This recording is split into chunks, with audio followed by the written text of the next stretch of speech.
NJL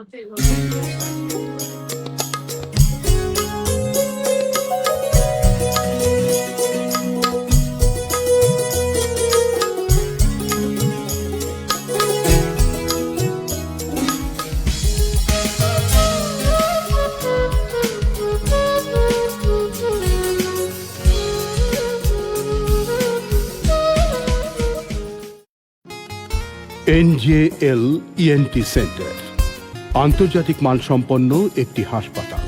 সিলেটের কাজলশাহ এলাকায় এটি প্রতিষ্ঠিত।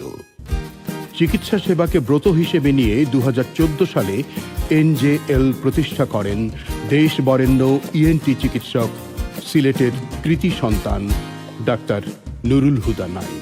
নাক কান গলা রোগের সুচিকিৎসায় NJL এক উজ্জ্বল দৃষ্টান্ত। Total ENT care, latest technology laser ও কবলেশনের মাধ্যমে NJL এ ENT সম্পর্কিত সব ধরনের সার্জারি সহ উন্নত মানের চিকিৎসা সেবা দেয়া হয়।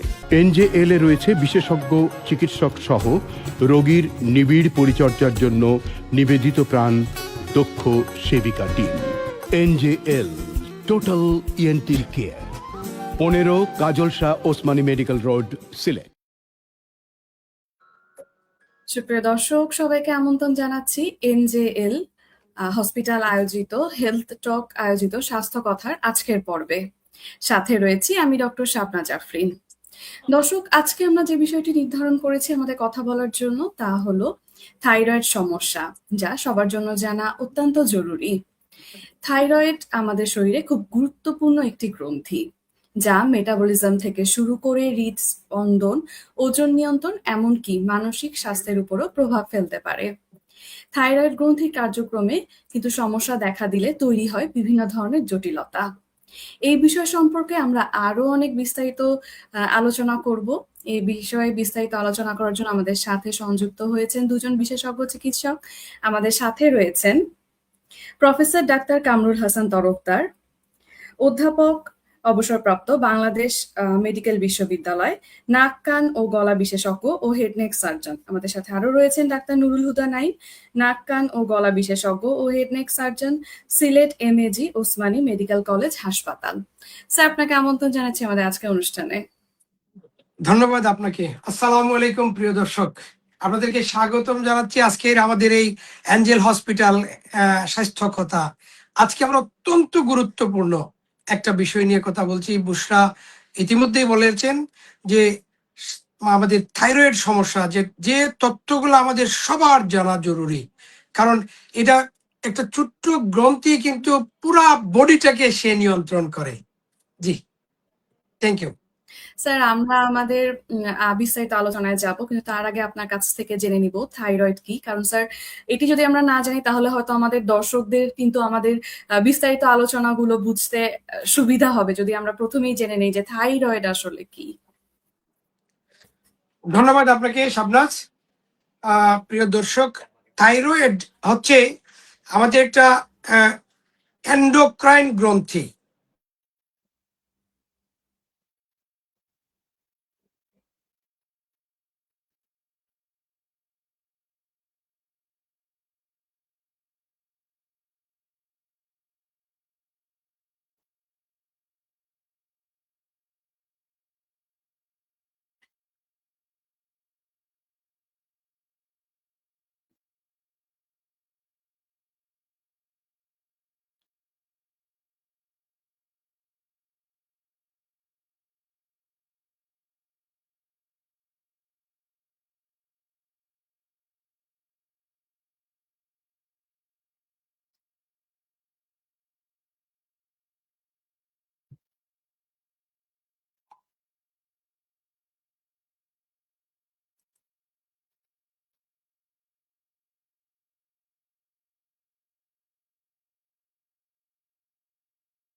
ডক্টর নাইম, আপনি কি আমাকে শুনতে পাচ্ছেন? দর্শক, আমরা কিন্তু আজকে কথা বলবো থাইরয়েডের বিভিন্ন সমস্যা নিয়ে। আমি প্রথমেই কিন্তু আপনাদেরকে বলছিলাম যে থাইরয়েড গ্রন্থি কিন্তু আমাদের খুবই গুরুত্বপূর্ণ একটি গ্রন্থি। ডক্টর নাইম কিন্তু আমাদেরকে বিস্তারিতভাবে আলোচনা করবেন। ডক্টর নাইম, আপনি যদি আমাদেরকে একটু বলতেন। ধন্যবাদ। আমরা যান্ত্রিক গোলযোগের মধ্যে আছি। আমার মোবাইল ওই ওয়াইফাইটা বন্ধ হয়ে গিয়েছিল। সরি প্রিয় দর্শক, আমরা যেটা বলছিলাম যে থাইরয়েড একটা এন্ডোক্রাইন গ্রন্থি। সে কিছু হরমোন, দুইটা হরমোন নিঃসরণ করে রক্তের মধ্যে, এবং এই গ্রন্থিটা থাকে হচ্ছে আমাদের গলার নিচের অংশে। এই যে একটা অ্যাডামস আপেল আছে আমাদের গলার, পুরুষদের মধ্যে এটা প্রমিনেন্ট দেখা যায়। তার নিচে গলার দুই পাশে, ডান এবং বাম পাশে মানে দুইটা ডানার মতো, এবং মাঝখানে কানেক্টেড একটা প্রজাপতির মতো বলা যাইতে পারে, যে প্রজাপতির মতো একটা গ্রন্থি আমাদের গলার নিচের অংশে এখানে সামনের দিকে থাকে। এবং এই গ্রন্থিটা কিন্তু আসলে পুরো শরীরটাকে নিয়ন্ত্রণ করে। যদি আমরা শরীরটাকে একটা গাড়ি বা এরকম একটা মানে কের সাথে তুলনা করি, তাহলে এটা হচ্ছে অ্যাক্সেলেটর। অর্থাৎ এই থাইরয়েড গ্রন্থি কিন্তু আমাদের শরীরটাকে চালায়, সে গতি দেয়, হার্টবিটকে নিয়ন্ত্রণ করে, মেটাবলিজম করে, শরীরের শক্তি নিয়ন্ত্রণ করে। যেটা বলছিলেন বসরা খুব সুন্দর করে, যে অনেক সময় এটা আমাদের মানসিক অবস্থায় এসে মানে প্রভাব ফেলতে পারে। এবং এই গ্রন্থির কাজ বেশি এবং কমের কারণে কখনো কখনো আমাদের শরীরে মানে অনেক লক্ষণ দেখা দিবে, যেটা আমরা হয়তো পরবর্তীতে আলোচনায় আসছি। তো যে ব্যাপারটা আমরা এখন বুঝলাম, যে থাইরয়েড গ্রন্থি ছোট্ট একটা গ্রন্থি গলার সামনের নিচের অংশে থাকে প্রজাপতির মতো, এবং সে কিছু রস বা হরমোন নিঃসরণ করে রক্তের মধ্যে, যা আমাদের শরীরটাকে নিয়ন্ত্রণ করে, বলা যেতে পারে সেটা শরীরের নিয়ন্ত্রক। যেটা আমরা বলছি যে যদি স্পিড কন্ট্রোলার, আমার শরীর কেমন চলবে, ধীরে চলবে নাকি গতিতে চলবে, সেটা কিন্তু নিয়ন্ত্রণ করবে এই থাইরয়েড গ্রন্থি। ধন্যবাদ আপনাকে। ধন্যবাদ ডক্টর নাইম। এখন আমরা একটু আপনার কাছ থেকে জেনে নিব যে, আমি প্রথমে বলছিলাম যে থাইরয়েড গ্রন্থি কার্যক্রমে যদি সমস্যা দেখা দেয় তাহলে কিন্তু বিভিন্ন ধরনের জটিলতা হতে পারে। তো থাইরয়েডের সমস্যার ধরনগুলো কি কি? এই থাইরয়েড গ্রন্থি যেহেতু যে যত বেশি কাজ করে, তার যদি কোনো ব্যত্যয় ঘটে তাইলে শরীরের প্রভাবটাও কিন্তু এরকম ভাবে বেশি ভাবেই পড়ে। সুতরাং আমরা যেটা জানলাম বা বললাম, যেটা যে থাইরয়েড গ্রন্থি আমাদের শরীরটাকে পুরোপুরি নিয়ন্ত্রণ করে। সুতরাং এই গ্রন্থির যখন কার্যকারিতা কমে যায়, অর্থাৎ তার হরমোন যেটা T3 বা T4, এই দুইটা হরমোন নিঃসরণ করে, এই হরমোনগুলো যখন কমে যায়, তখন শরীরে অনেক সময় ক্লান্তি আসে, অবসাদ আসে, শরীর ভারী হয়ে যায়, অনেক সময় ফুলে যায়, মুখও ফুলে যেতে পারে, কণ্ঠনালী ভারী হয়ে যায়, হাতটা অনেক সময় কর্কশ হয়ে যায়, এই এবং চুলও পড়তে পারে। তো সব মিলে ধরেন আমরা অনেক সময় দেখি যে আমাদের, ধরেন আমরা যে একটা গল্পের মতো করে বলতে চাই, তাইলে আমাদের মা বা একটা সংসারের এই পর্যায়ের মানুষরা কিন্তু পুরা সংসারের চালিকা শক্তি হিসাবে থাকেন। ওনারা সবার খেয়াল রাখেন, সবাইকে কিভাবে কোথায় কেমনে যত্ন নিতে হবে, চলতে হবে, সবকিছু কিন্তু মায়েরা নিয়ন্ত্রণ করেন। দেখা গেল যে কোনো এক সময় হঠাৎ করে মায়ের এগুলো আর ভালো লাগছে না, রান্না করতে ভালো লাগছে না, সন্তানের সাথে ভালো মতো কথা বলতে, খেলতে, বা সেই মানে উচ্ছলতা এখন মায়ের মধ্যে আর দেখা যাচ্ছে না। এইরকম যদি কখনো হয়ে থাকে, এমনও করতে পারে যে কোনো মানে সদ্য বিবাহিত মহিলাও দেখা গেল যে উনি ধীরে ধীরে, অর্থাৎ উনি এরকম একটা অবস্থায় চলে গেছেন, কথা বলছেন না, বেশি ভালো লাগছে না ওনার, এরকম যদি হয়, তখন কিন্তু আমরা অনেকেই এটাকে হয়তো অনেক সময় ভালো দৃষ্টিতে দেখি না, একটু অন্যরকম কথা বলার চেষ্টা করি, প্রায় সময় তো খুচা মেরে কথা বলার চেষ্টা করি। কিন্তু আমরা এইখানে যে কথাটা বলতে চাই, এই অবস্থায় যদি কারো হয়, তাহলে প্রথমেই আমরা চিন্তা করব যে উনি মানে হাইপোথাইরয়েডিজম, অর্থাৎ ওনার থাইরয়েড গ্রন্থিটা কি কম কাজ করছে কি না। এরকম এই লক্ষণগুলা দেখা দিলে আমরা কিন্তু সরি আমরা কিন্তু এই বিষয়টা মাথায় নিব, এবং এটা ছোট্ট একটা পরীক্ষা আছে, ওই পরীক্ষাটা করলেই কিন্তু আমরা সেটা ধরতে পারি। যদি এটা হাইপার, অর্থাৎ কার্যকারিতা বেড়ে যায়, হরমোন যদি বেড়ে যায়, তখন আমরা কি করব?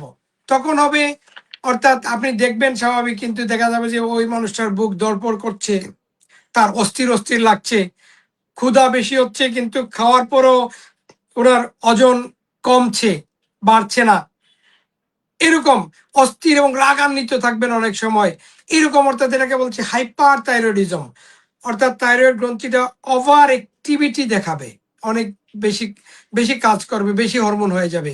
এরকম ক্ষেত্রে কিন্তু আমাদের সেম একটা পরীক্ষা, তাইলে ছোট্ট একটা পরীক্ষা যা আমাদেরকে এই অনেক রোগ কেন হচ্ছে, এখানে থাইরয়েডের কোনো ভূমিকা আছে কি না, এটা যখন আমাদেরকে বুঝাবে, তাইলে আমরা এই পরীক্ষাটা করব অবশ্যই ইনশাল্লাহ।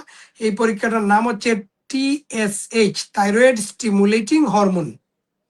এটা যদি আমরা করি, তাহলে এটা কম বা বেশি হলে তখন আমরা ওই যে হাইপোথাইরয়েডিজম বা হাইপার থাইরয়েডিজম কোনটায় রোগী ভুগছেন সেটা কিন্তু আমরা বুঝতে পারবো। সাথে অনেক সময় আমরা ফ্রি T4ও করতে দেই, কারণ দেখা যায় যে সাবক্লিনিক্যাল হাইপার বা হাইপো বলে আরেকটা কথা আছে। এই ক্ষেত্রে আমরা তখন ফ্রি T4 যে হরমোনটা, সেটা যদি আমরা পরীক্ষা করাই তাহলে আমরা বুঝতে পারি। ধন্যবাদ আপনাকে।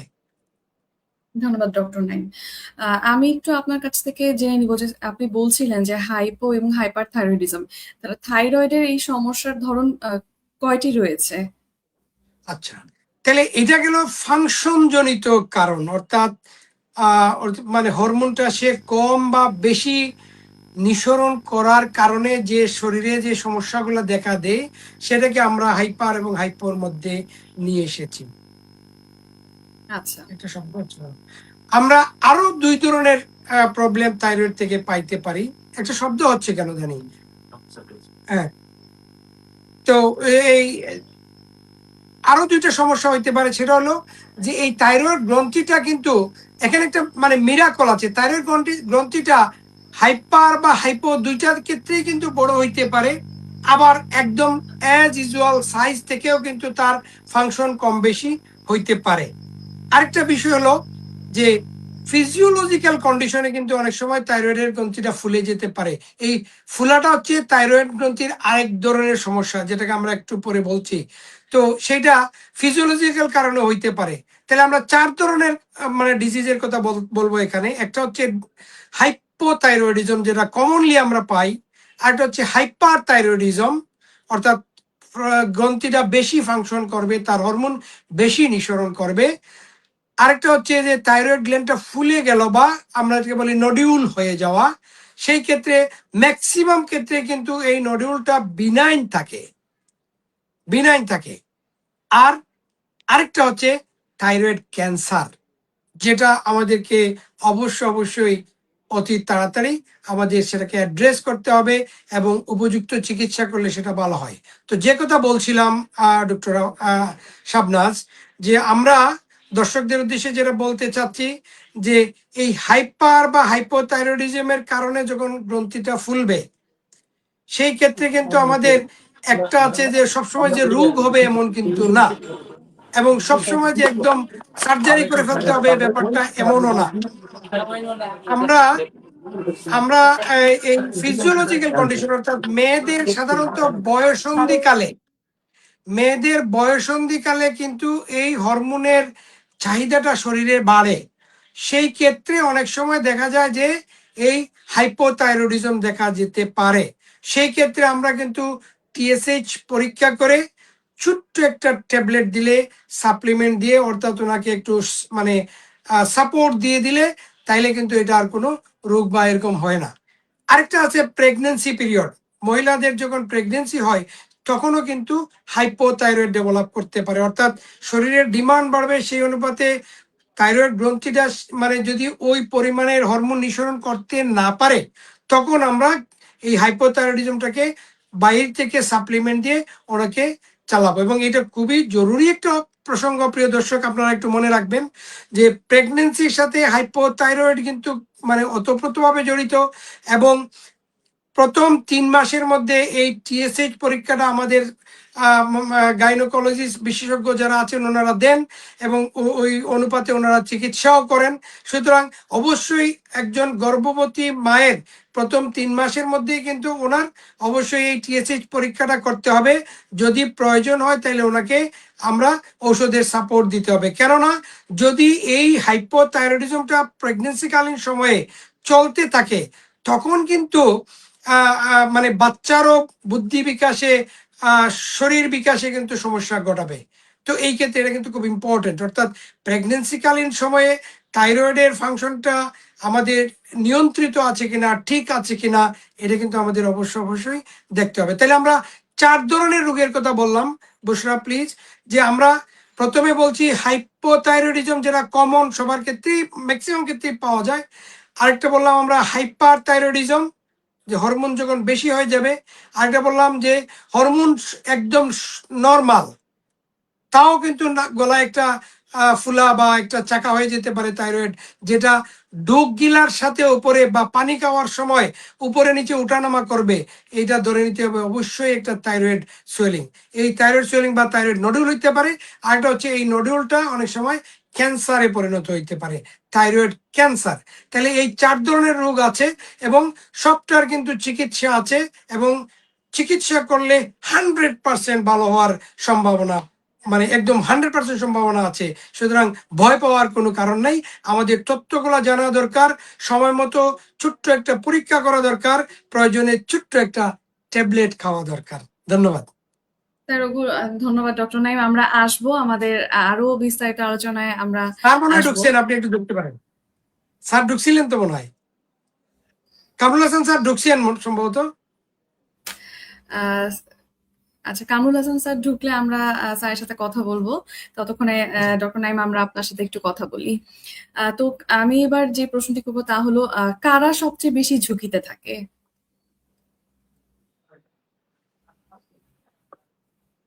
হ্যাঁ, ঝুঁকিতে বেসিক্যালি আমাদের এই থাইরয়েডের সমস্যাটা বা থাইরয়েড ডিজিজে ভুগেন আমাদের মায়েরা।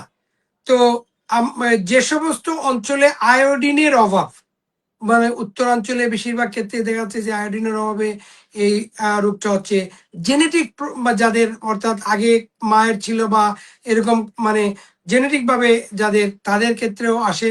এবং আমরা এই যে সমস্ত বাচ্চা এই হাইপোথাইরয়েডিজমে ভুগে হয় তাদের ক্ষেত্রে কিন্তু এটা হাইপোথাইরয়েডিজম কন্টিনিউ করতে থাকে। তো এই ক্ষেত্রে কিন্তু বাচ্চা জন্মের পরে পরে, যে কথাটা আমার আগে বলা দরকার ছিল হয়তো, যে একটা প্রেগনেন্সি কালীন সময় আমরা এটা দেখতে থাকবো, এবং বাচ্চার জন্মের পরে পরে কিন্তু উন্নত বিশ্বে এই বিষয়টা আছে যে ওরা মানে পায়ের গোড়ালি থেকে রক্ত নিয়ে পরীক্ষা করে যে তার হাইপোথাইরয়েডিজম বা হাইপারথাইরয়েডিজম, এই থাইরয়েডের হরমোনের এই টিএসএইচ টেস্টটা করা হয়। এবং সাথে সাথে আমরা এর আগের পর্বগুলোতে বলেছি যে কানে শোনার ক্ষেত্রে সেই শোনার পরীক্ষাটাও কিন্তু জন্মের পরে পরে করে। সেটা এই দুইটা কিন্তু একসাথেই করা হয়। কারণ এই হাইপোথাইরয়েডিজম যদি কোনো বাচ্চার থাকে, নবজাতকের থাকে, সুতরাং তার মানে শারীরিক বৃদ্ধি, বুদ্ধিবৃত্তিক বৃদ্ধি, সবগুলার বিকাশে কিন্তু বাধাগ্রস্ত হবে। সুতরাং এটা অবশ্যই আমাদেরকে দেখতে হবে এবং আমাদের মায়েদেরকে এই পরীক্ষাগুলা করতে হবে, কারণ ওনাদের ডিমান্ড বেশি থাকে। বিশেষ করে আমরা যেটা বললাম যে মানে বয়সন্ধিকালে এটার কিন্তু অনেকের ক্ষেত্রে এই হাইপোথাইরয়েডিজমটা ডেভেলপ করে, যেটা আমাদের অল্প সাপোর্টে কিন্তু ওনারা একটা ভালো সুন্দর লাইফ লিড করতে পারবে। আমি স্যারকে দেখতে পাচ্ছি, আপনি একটু স্যারকে অ্যাড্রেস করেন এবং স্যারের সাথে। ডক্টর কামরুল হাসান স্যার, আপনাকে আমন্ত্রণ জানাচ্ছি আমাদের আজকের অনুষ্ঠানে। আসসালামু আলাইকুম sir. Thank you sorry for sir, আমরা এতক্ষণ কথা বলছিলাম থাইরয়েড নিয়ে, ডক্টর নাইম কথা বলছিলেন থাইরয়েড কি এবং হাইপার এবং হাইপোথাইরয়েডিজম। ডক্টর নাইম বলছিলেন আমাদেরকে লক্ষণগুলোর কথা। তো ডক্টর নাইম, আমি একটু স্যারের কাছে চলে আসি এখন। স্যার, আপনার কাছ থেকে একটু শুনতে চাইবো। ডক্টর নাইম তো আমাদেরকে বলেছেন কিছু লক্ষণের কথা। তো লক্ষণগুলো জানার পরে কিন্তু স্বভাবত একটি প্রশ্ন আমাদের মাথায় চলে আসে যে এটি আমরা কিভাবে নির্ণয় করব, কিংবা কি ধরনের পরীক্ষা নিরীক্ষা করে আমরা এই সমস্যাটি নির্ণয় করতে পারি? বাচ্চাদের ব্যাপারে একটা তো আপনাকে সিমটম যে কথাগুলো বললো, যে জিনিসগুলা জন্মের পরপরই যে কিছু পরীক্ষা হয়, এই ধরেন এই গোড়ালির রক্ত থেকে নেওয়া থাইরয়েড হরমোনটা টেস্ট করা, হরমোন প্রোফাইল ঠিক আছে কিনা বাচ্চাদের, মাদেরও সাইন প্রেগনেন্সির সময় করতে হয়। তারপরে মেইনলি যে টেস্টগুলো করতে হয় হলো থাইরয়েড হরমোন টেস্ট যেগুলো profile, both FT3, FT4, TSH, thyroid antibodies, এইগুলোই মেইনলি দেখা। তো ভালো জায়গাতে দেখতে হবে, যে কোনো জায়গায় দেখলে হয় না। এখন অবশ্য যে টেস্টগুলো পাওয়া যায়, যে এই অল্প সময় অবধি পরীক্ষাগুলো পাওয়া যায়, বাট আমরা প্রেফার করি স্পেশালি বাচ্চাদের যে যে যে জায়গায় নিউক্লিয়ার মেডিসিন সেন্টারগুলো অ্যাভেলেবল, স্পেশালি নিনমাস বা ওই সেন্টার থেকে করলেই ভালো হয়। মানে এক্সাক্ট রিপোর্টের উপর অনেক কিছু ডিপেন্ড করে। তারপর হলো সিমটম হলো বাচ্চাদের বাড়তি বা গ্রোথের সমস্যা হচ্ছে কিনা, বাচ্চাদের এই যে বললো এটার সাথে হিয়ারিং এর সমস্যা আছে কিনা, হার্টেরও সমস্যা আছে, বুদ্ধির সমস্যা আছে, তার গ্রোথ ঠিক মতো হচ্ছে কিনা, সবকিছু মিলাই বুঝতে হবে তার ওই সিমটম গুলা কি দেখা যাচ্ছে। আচ্ছা, ধন্যবাদ স্যার। তার মানে স্যার সিমটম প্লাস কিছু ব্লাড টেস্ট করে আমরা হয়তোবা এটি নির্ণয় করতে পারি। জি, আলট্রাসোনোগ্রামও করা হয়, করবেন কিনা। আসলে ওই থাইরয়েড তো গলায় যে দেখছেন এখানে কিছু আছে কিনা, জেনারেলি ওইখান থেকে নর্মাল স্টেজে থাকে, খুব রেয়ারলি ফুলতে পারে, কারণ এমনি নর্মাল দেখে বোঝা যাবে না। বাট পায়ের সিমটম দেখা যাবে, হার্টের সিমটম যদি বলেন, হাইপার বললেন, হাইপার তো অনেকগুলো সিমটমের সাথে হার্টেরও একটা সিমটম যদি দেখা যায়, নর্মাল কোনো টেস্ট আসছে, অবশ্যই আপনাকে এই থাইরয়েডের সাথে মিলাতে হবে, অন্য কিছু গ্ল্যান্ডগুলোর সাথে মিলাইতে হবে। আচ্ছা, ধন্যবাদ স্যার আপনাকে। ডক্টর নাইম, আমরা একটু এই পর্যায়ে একটা বিরতিতে যাব, আমাদের সাথেই থাকবেন। আমরা আরো অনেক বেশি আলোচনা করব, দর্শক আরো বিস্তারিত আপনারা জানতে পারবেন। আমরা একটা বিরতির পরে আসছি। NJL ENT সেন্টার আন্তর্জাতিক মানসম্পন্ন একটি হাসপাতাল। সিলেটের কাজলশাহ এলাকায় এটি প্রতিষ্ঠিত। চিকিৎসা সেবাকে ব্রত হিসেবে নিয়ে 2014 সালে NJL প্রতিষ্ঠা করেন দেশ বরেণ্য ENT চিকিৎসক, সিলেটের কৃতি সন্তান ডাক্তার নুরুল হুদা নাইম। নাক, কান, গলা রোগের সুচিকিৎসায় NJL এক উজ্জ্বল দৃষ্টান্ত। Total ENT care, latest technology, laser ও কবলেশনের মাধ্যমে NJL এ ENT সম্পর্কিত সব ধরনের সার্জারি সহ উন্নত মানের চিকিৎসা সেবা দেয়া হয়। NJL এ রয়েছে বিশেষজ্ঞ চিকিৎসক সহ রোগীর নিবিড় পরিচর্যার জন্য নিবেদিত প্রাণ দক্ষ সেবিকা টিম। NJL total ENT care, 15 Kajalshah Osmani medical road, Sylhet. দর্শক, আমরা আবার ফিরে এলাম বিরতির পরে। আমরা কথা বলছিলাম থাইরয়েডের সমস্যা নিয়ে। আমাদের সাথে দুজন বিশেষজ্ঞ চিকিৎসক সংযুক্ত হয়েছিলেন। আমি স্যারের কাছে একটু, কামরুল হাসান স্যারের কাছে যাব। ডক্টর নাইম, আমি আপনার কাছে আসবো একটু পরে, স্যারের থেকে আগে একটু শুনে নিই। স্যার, রোগ নির্ণয়ের পরে কিন্তু স্বভাবতই একটি প্রশ্ন চলে আসে যে এখন তাহলে চিকিৎসা কি হবে? স্যার, চিকিৎসা যদি একটু বলতেন। চিকিৎসা স্পেশালি অ্যাকর্ডিং টু সিমটম চিকিৎসা হবে। আপনি হরমোন প্রোফাইল দিয়ে দেখলেন পেশেন্টের আসলে কি হাইপো না হাইপার, ইয়ার থেকে এই সিমটমের স্পেশালি ইট ইজ মা না বাচ্চার।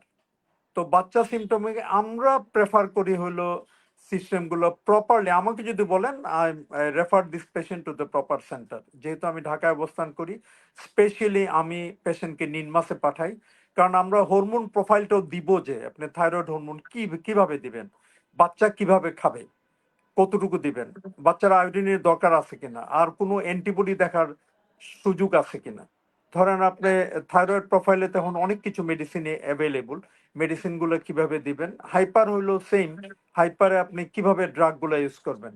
বাচ্চা আমাকে যদি বলেন, স্পেশালি আমি হাইপো বা হাইপার থাইরয়েড সিমটম পেশেন্টগুলোকে প্রপারলি আমি সেন্টারগুলোকে প্রেফার করি যে proper doctor should be prescribe in their centre. তারা এই ওষুধে, দিস আর দ্য মেডিসিন। আপনি হাইপোথাইরয়েড ড্রাগ দিবেন না হাইপার থাইরয়েডের উপর ড্রাগগুলো দিবেন, কিভাবে কন্ট্রোল করবেন। আচ্ছা, ধন্যবাদ স্যার। জি, নাইম অ্যাড করতে পারেন। হ্যাঁ, জি, ডক্টর নাইম, আপনি যদি কিছু অ্যাড করতে চান। ধন্যবাদ স্যারকে। স্যার খুব সুন্দর করে বলেছেন। থাইরয়েড বেসিক্যালি এমন একটা অবস্থার মধ্যে আছে যে, মানে থাইরয়েড যেহেতু টোটাল শরীরটাকে কন্ট্রোল করে, সেই ক্ষেত্রে থাইরয়েড আমরা সবাই আলটিমেটলি দেখি, ডাক্তার সব লেভেলের, অর্থাৎ আমরা ইএনটি সার্জনরা যেভাবে দেখি, এন্ডোক্রাইনরাও দেখেন, সার্জারিও দেখে, মেডিসিনও দেখতে হয়, আবার এখন নিউক্লিয়ার মেডিসিন যেটা স্যার বলছেন ওনারা স্পেশালি এটার উপরেই কাজ করেন। তো সেই হিসাবে এই যে থাইরয়েড তুমি কার, আসলে থাইরয়েড সবার। আমরা চিকিৎসার ক্ষেত্রে যেটা আমরা বলবো যে আমরা হাইপার থাইরয়েডিজম, হাইপোথাইরয়েডিজম, এটা হরমোনের কম বেশির কারণে হচ্ছে। কম হইলে আমরা হাইপো বলছি, বেশি হলে হাইপার বলছি। সুতরাং এরকম কন্ডিশনে আমরা কিন্তু থাইরয়েডের এই হরমোন রিপ্লেসমেন্ট বা তাকে সাপ্লিমেন্ট, হ্যাঁ, বা মেনটেনেন্স, 3-4 ধরনের ডোজ আছে। অর্থাৎ আমরা হরমোন দিয়ে তাকে চিকিৎসা করব হাইপো হইলে। হাইপার হলে অ্যান্টিথাইরয়েড ড্রাগ দিব, সেই ক্ষেত্রে অনেক সময় কন্ট্রোল হয় না। সেই ক্ষেত্রে তখন ওই যে যেটা বলা হচ্ছে পরমাণু চিকিৎসা কেন্দ্রে, সেখানে আমরা তখন রেডিও আয়োডিন অ্যাবলেশন একটা অপশন আছে, সেটা করা হয়। এবং কোনো কোনো ক্ষেত্রে, অর্থাৎ এটা যদি অনেক বড় হয়ে যায় এবং হাইপার থাইরয়েডিজম মানে কন্ট্রোল করা যাচ্ছে না, সেই ক্ষেত্রে কিন্তু তখন আমরা গ্রেভ ডিজিজ বলি এটাকে আমরা তখন অপারেশনও করতে পারি। তাহলে হাইপোথাইরয়েডিজমের চিকিৎসা একটাই, হরমোন, সেটা হয়তো সারা জীবন খাওয়া লাগতে পারে। হাইপার থাইরয়েডিজমের চিকিৎসা 3টা। একটা হচ্ছে আমরা অ্যান্টিথাইরয়েড ড্রাগ দিলাম, আমরা রেডিও আয়োডিন অ্যাবলেশনও দিলাম, অথবা আমরা অপারেশন করলাম। এই 3টা পদ্ধতি মানে হয়তো কারো কারো ক্ষেত্রে লাগতে পারে, কারো একটাতেই হয়ে যেতে পারে, কারো 2টা লাগবে, এরকম। আরেকটা যেটা আমরা বলবো যে থাইরয়েড নডিউল, যেটা স্যার সুন্দর বলেছেন যে আমরা থাইরয়েড প্রোফাইল করব, যদি নডিউল দেখা যায় তাহলে তখন আমরা পালপেশনে যখন আমরা পরীক্ষায় যখন পাই, নডিউল পাইলে তখন আমরা এই যে তার আলট্রাসোনোগ্রাফি করব এবং একটা এফএনএসি করব। ওই যে এফএনএসি করব, যে এই জন্য এই এফএনএসিটা আমাদেরকে হেল্প করবে যে এই যে চাকা বা ফুলা হলো থাইরয়েড গ্রন্থিতে, এটা বিনাইন না ম্যালিগনেন্ট, অর্থাৎ ক্যান্সার নাকি টিউমার শুধু, এটা আমাদেরকে এফএনএসি তে বলবে। এখনকার যে আলট্রাসোনোগ্রাফি সিস্টেমটা আছে, এই আলট্রাসোনোগ্রাফি সিস্টেম কিন্তু আমাদেরকে কিন্তু অনেক বেশি সাহায্য করে, এবং সেটা ক্যান্সার কিনা সেটাও কিন্তু আলট্রাসোনোগ্রাফি করেও আমাদেরকে গাইড দিতে পারে। সুতরাং আমরা এই যে স্যার যেটা বলছেন যে আমরা হরমোন টেস্ট করব, এটা তো অবশ্যই করব, ভালো জায়গা থেকে করব। এরপরে হচ্ছে আমরা যদি চাকা বা নডুল হয়ে যায়, সেক্ষেত্রে আমরা আলট্রাসোনোগ্রাফি করব এবং এফএনএসিও করব করে। একটা জিনিস হলো sir, doctor nine generally sir, এই হাইপো পেশেন্ট কি মেলিগনেন্সি হয়? জেনারেলি হয় না স্যার, জেনারেলি হয় না। জেনারেলি হয় না, হাইপারে কত পার্সেন্ট মেলিগনেন্সি হয়? সেটাও অনেক কম স্যার। অনেক কম। তাহলে আমাদের মেইন মোটো অফ ট্রিটমেন্ট হলো ইউথাইরয়েড করা। জি স্যার। ইউথাইরয়েড করা। এখন হাইপোথাইরয়েডিজমকে আমরা হরমোন দিচ্ছি, আর হাইপারকে আমরা মিনিমাইজ করে আনতেছি। জি স্যার। জেনারেলি যে হাইপারের পেশেন্টে যেটা অ্যাড করলা, যদি এই গয়টার হয়ে যায় বা সোয়েলিং হয়ে যায়, নোডিউলার আর মাল্টি নোডিউলার, অনেকেই পেশেন্ট, হ্যাঁ দ্যাট ইজ ট্রু, মানে আমরা সার্জন হিসেবে প্রেফার করি যখন ইউথাইরয়েড স্টেজ হয়ে যায়, গ্ল্যান্ডটা বড় হয়ে যায়, তখন হ্যাঁ এফএনএসি তো অবশ্যই একটা, এখন তো আলট্রাসোনোগ্রামই মেইনলি যারা Enough, ওখানে করেন বলে দিবে স্যার। আলট্রাসোনোগ্রামিক, ওইটা আমরা শুনতে চাই। আলট্রাসোনোগ্রামিক কিভাবে বোঝা যাবে যে ওইটার মধ্যে এইটা একটু অ্যাড করেন যে এখানে মেলিগনেন্সি আছে না মেলিগনেন্সি নাই, ওইটাতে কেমনে বুঝবেন? আলট্রাসোনোগ্রাম থাইরয়েড আর ন্যাক করলে তো দুইটাই করতে হবে, ন্যাকের ব্যাপারে। স্যার এই ক্ষেত্রে হ্যাঁ, আমি যেটা প্রেফার করি স্যার, যে আলট্রাসোনোগ্রাফি ও নেক একসাথে লিখে দেই। কারণ জি, আমরা তাইলে তাকে দুইবার আর যেতে হয় না। কারণ আলট্রাসোনোগ্রাফি নেক করলে তো থাইরয়েডকে তারা গুরুত্ব দিয়ে করেই, পাশাপাশি তখন নেকেও আদার কোনো নডিউল আছে কিনা বা ফার্দার কোনো মানে ইনসিডেন্টাল ফাইন্ডিংস আছে কিনা সেটাও আমরা দেখতে পারি। ওকে। তা এখন থাইরয়েডে কোনো ইলাস্টোগ্রাম কিছু আছে কিনা, এটা কোনো সুবিধা দেয় কিনা? জি স্যার, সেটাও আছে, সেটাও আমাদের প্রয়োজনে করা লাগে। তো এখন স্যার আমরা যেহেতু ওই মানে জেনারেল দর্শকদের জন্য আমরা করতেছি স্যার, সেই ক্ষেত্রে আমরা ওই মেডিকেলের ওই পার্টগুলোতে একটু কম যাব স্যার। ও শিওর, শিওর। হ্যাঁ, কারণ আমরা তাহলে জেনারেল জেনারেলি পিপুল যার যার হাইপো যেটা বা লাগে। হাইপারে একটা জিনিস, মেলিগনেন্সি ওখানে কিন্তু কমই হয়। কিন্তু ইউ জি স্যার। করে কসমেটিক একটা ব্যাপার, যদি অনেক বড় থাইরয়েড হয়ে গেল, তখন আমরা এই অপারেশন করতে পারি। মানে অপারেশন একটা ট্রিটমেন্ট। আপনার যখন হয়ে গেল, থাইরয়েড হয়ে গেল, বা এই সবকিছুর একটা কমপ্লিকেশন আছে। সার্জারির কিছু থাইরয়েডের এখন তো বলে যদি মেডিসিন দিয়ে ওটা কন্টিনিউ করা যায়, ওই কন্টিনিউ দ্য মেডিসিন, বিকজ সার্জারির তো বিশাল একটা কমপ্লিকেশন আছে। একটা হলো যখন ফেলে দিবেন তখনও লাইফ লং ও হরমোন দিতে হবে একটা লেভেলে। স্যার। তারপরে জি স্যার, জি সার্জারি সেলফ কমপ্লিকেশনে বেশ কিছু নার্ভ ইনজুরি হইতে পারে। স্যার। তারপরে প্যারাথাইরয়েড হরমোন ডেফিসিয়েন্সি হলো লাইফ লং ডেফিসিয়েন্সি হইতে পারে। সো ওই জিনিসগুলো সবকিছু চিন্তা করেই সার্জারিতে যাইতে হবে। স্পেশালি জি স্যার। বাচ্চাদের আমরা কখন চিন্তা, এই যে কথা বলছিলেন বাচ্চাদের নিয়ে, মানে ছোট আমরা বাচ্চাদের থাইরয়েড এজ এ হোল বাচ্চাদের বলছি স্যার, সবার সবার Yes, ক্ষেত্রে আমরা বলছি যে এখানে যে জেনারেল পিপুল বাচ্চাদের যে করা লাগবে এটা হয়তো ওনারা অ্যাওয়ার থাকবে না, এই জন্য আমরা এটা বলছি যে প্রেগনেন্সির পরে করতে পারলে ভালো। মায়েদের যদি থাকে মায়েদের তো সাপোর্ট দিতে হবে। আর আরেকটা স্যার যেটা বলছেন আপনি, মানে খুবই সুন্দর যে আমরা আসলে সার্জারিটা সহজে এখন আর হয়তো আমরা করতে চাই না, যদি তাকে কোনোভাবেই মানে মেডিসিন বা কন্ট্রোল লাইফস্টাইল মডিফিকেশন দিয়ে কন্ট্রোল করা যাইতে পারে, সেই ক্ষেত্রে আমরা সার্জারিটাকে ফেভার করব না। এখানে আরেকটা বিষয় স্যার এখন খুব গুরুত্বপূর্ণ হিসাবে চলে আসছে, দর্শক আপনারা জানলে ভালো হবে, সেটা হচ্ছে যে আমরা ছোট্ট নডিউল যেগুলো থাকে অর্থাৎ 2 সেন্টিমিটারের নিচের নডিউল গুলাকে নাওয়েডেজ এখন কিন্তু সার্জারি না করে অর্থাৎ আলট্রাসোনোগ্রাফির মাধ্যমে রেডিও ফ্রিকোয়েন্সি দিয়ে অ্যাবলেশন করার একটা অপশন আছে স্যার। exactly, exactly. এই ক্ষেত্রে So আমরা the people অপারেশনটা are অ্যাভয়েড doing করতে পারছি। radio frequency ablation করেও সার্জারিকে অ্যাভয়েড করে এখন অনেক কিছু করা যায়। এখন তো ইভেন ক্যান্সারও যদি একদম আর্লি স্টেজে, আমরা যেমন এক সময় এই যে পেপিলারি কার্সিনোমা, ফলিকুলার কার্সিনোমা সবসময় টোটাল থাইরয়েড করতাম। স্যার এখন এখন তো না হয়। টোটাল থাইরয়েড, ইভেন কার্সিনোমা সিটিকে অপারেশন না করেও আমরা ওয়েট এন্ড ওয়াচ সেন্টার গুলো রাখে। সেম জি কতটুকু কখন হইব দেখে আলট্রাসোনোগ্রামে রেখি। সেম পেপিলারি কার্সিনোমা যদি লো রিস্ক গ্রুপ হয়, অনেকগুলো আছে, আমরা শুধু হেমি করে ওয়েট এন্ড ওয়াচে রাখতে পারি হরমোন দিয়ে। জি স্যার। এখন সার্জারি মানে একদম টোটাল যে বিশাল সার্জারি ওইটা না, সার্জারির ব্যাপারেও বেশ কিছু লিমিটেশন আছে। তো এই স্যার যেহেতু এফএনএসিতে বা এতে বুঝতেছিলেন, আমরা এই সার্জারিতে এফএনএসি ছাড়া এখানে কোরবায়োপসির কোনো রোল আছে কিনা, বা এখানে সেটাও এই আছে। যে মেলিগন্যান্সি বললেন, এখানে লিম্ফোমা হওয়ার কোনো বাচ্চাদের, আমি অনেকগুলো পেশেন্ট দেখছি বাচ্চাদেরকে, মানে আমরা এই এফএনএসি করে লিম্ফোমা পাইতেছি। তো ওই জি লিম্ফোমা স্যার। পাইলে তো তখনই অপারেশনের ডিসিশন না নিয়েই তো অনেক কিছু করা যায়। এই ব্যাপারে যদি কিছু বলেন আপনি। নাই। Sir, sir thank you sir. আমরা তাহলে এই দর্শকদের উদ্দেশ্যে যে কথাটা বলতে চাচ্ছি সেটা হলো যে আমরা ডায়াগনোসিসটা করব অবশ্যই, সেটা হাইপার হাইপো হলে বা থাইরয়েড সুয়েলিং মানেই কিন্তু অপারেশন না। এখানে চিকিৎসা অনেক অপশন আছে এবং মানে চিকিৎসা না করে অনেক সময় অনেকে ভালো থাকেন। এখানে হয়তো দেখা গেল শুধু একটা কসমেটিক পারপাস বা ওনার ইউথাইরয়েড অবস্থা কিন্তু নডিউল আছে, ইউথাইরয়েড অবস্থা কিন্তু ওনার নডিউল আছে, সেই ক্ষেত্রে উনি যদি অপারেশন না করে বলতে পারে। তো প্রিয় দর্শক, আমরা এটা বলতে চাই যে থাইরয়েড নিয়ে আপনার মানে ভয়ের কারণ নাই, কিন্তু এটা আমরা যদি এই তথ্যগুলো না জানি, আমরা যদি এই আমাদের এই যে সময় মতো পরীক্ষাগুলো না করাই, সেই ক্ষেত্রে আমাদের মানে অনেক সমস্যা দেখা যেতে পারে।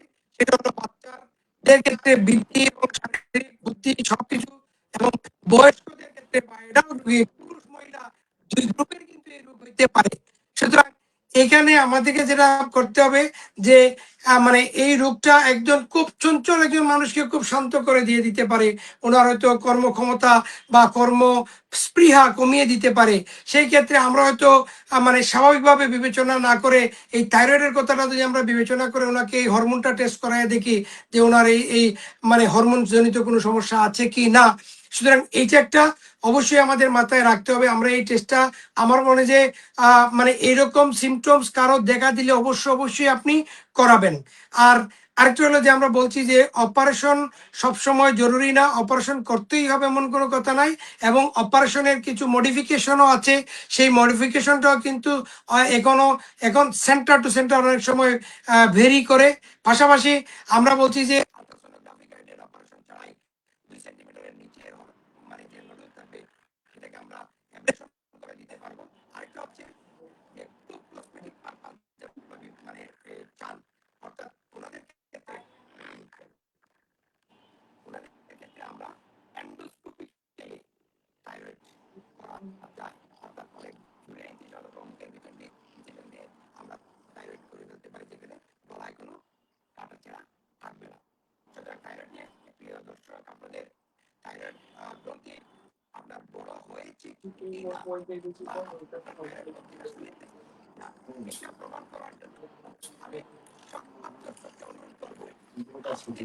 সাউন্ডের সমস্যা।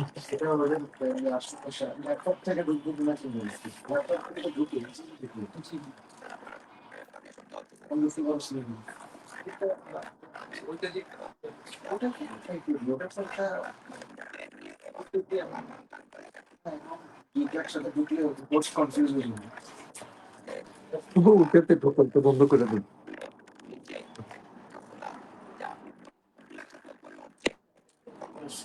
আমি বলছিলাম যে এক করছি কথা নেই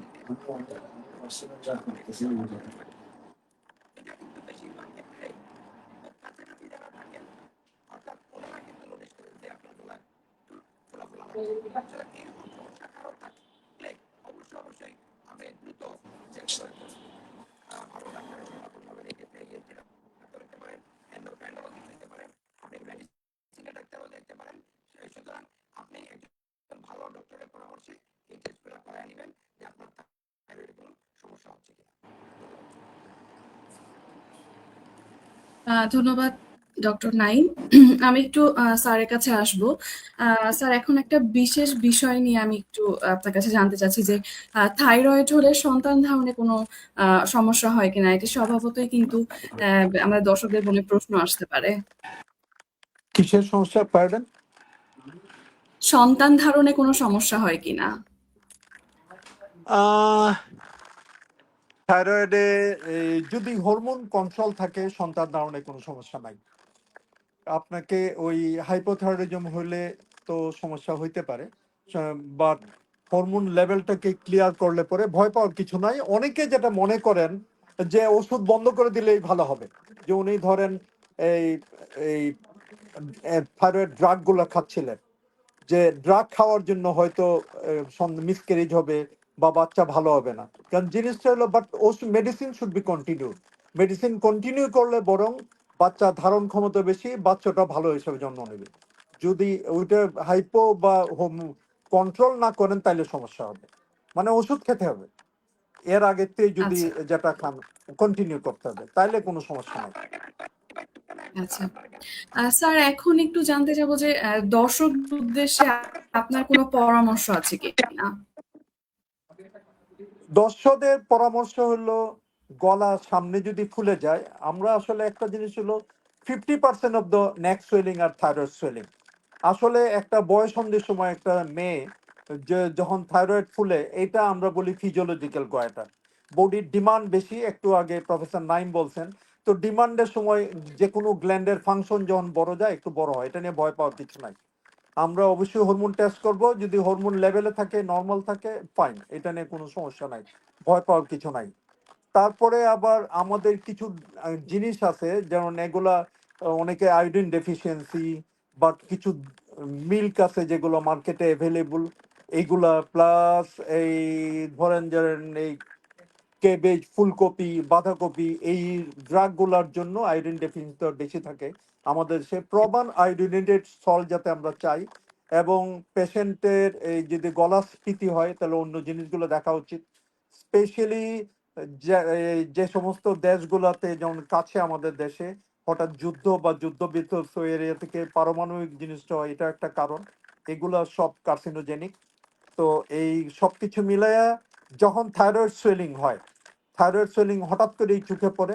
একটু আগে যে ডক্টর নাইম বলছিল, আমরা সিম্পল একটা আলট্রাসোনোগ্রামে অনেক কিছুই বলতে পারে, যারা প্রপার আলট্রাসোনোগ্রামে নোডিউল একটা না, it may be palpable nodule or maybe a palpable nodule or multinodular goitre. এই জিনিসটা সিম্পল এডিনোমা হইতে পারে, বিনাইন টিউমার হইতে পারে, it can be simple cold nodule হইতে পারে, এটা হট নোডিউল হইতে পারে, ইভেন এটা মেলিগন্যান্সি হইতে পারে। তাহলে ছোট্ট নোডিউল মানে স্যার, এটা আমরা বিনাইন হইতে পারে, মেলিগন্যান্ট হইতে পারে। তো ওইটা আচ্ছা, আপনাকে তখনই আপনাকে বের করে নিতে হবে আপনার কোন নোডিউলের চিকিৎসা করবেন। স্মল নোডিউল, ইউথাইরয়েড, সবকিছু আছে, you can wait and watch.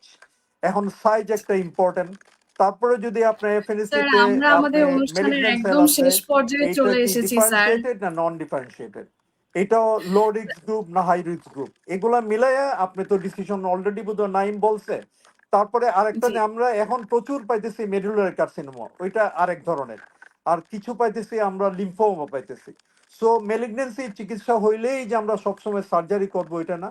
দর্শকের কাছে এসে গলায় যদি স্ফীতি হয় এবং গলায় যে কোনো সোয়েলিং যদি 15 দিনের বেশি থাকে, তাহলে আপনাকে হেলা করে নেবেন না।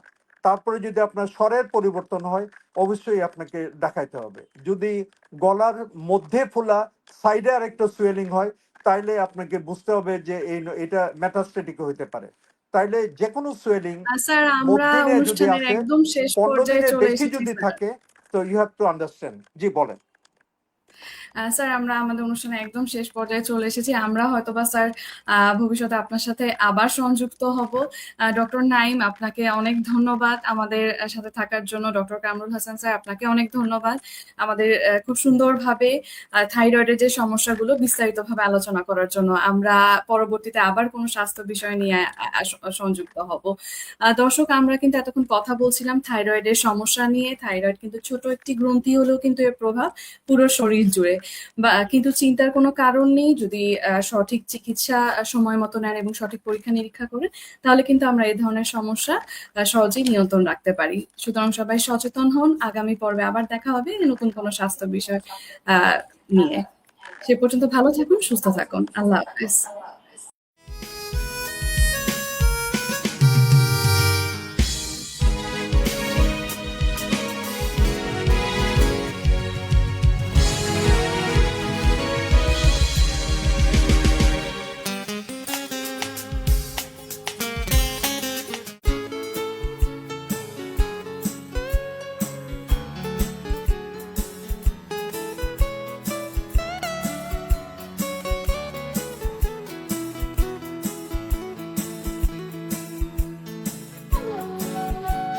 NJL total ENT care, 15 Kajal Shah Osmani medical road, Sylhet.